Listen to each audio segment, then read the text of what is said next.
How to recover TikTok account without email or phone number. Hello everybody, welcome back to the channel. Today I'll guide you on how you can recover your TikTok account without email or phone number. Now, if you lost your access to your email or phone number that you linked your account with, then there is a very little hope. But the TikTok has recently created a team that you can contact to for you to get back your account or for any issues that you want with TikTok.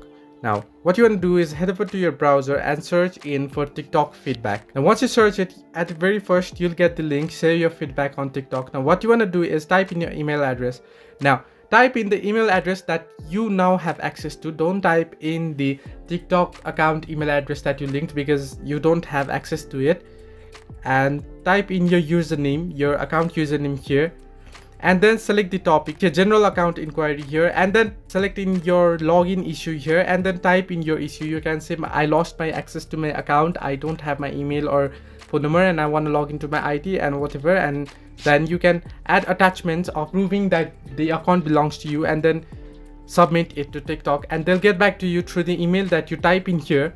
And they should get back to you within 48 hours to 72 hours, and they should help you get back your account. So this is the only way you can recover your TikTok account without email or phone number. Hope this helped. Do like and subscribe, and do not forget to leave a comment down below if you have any further issues.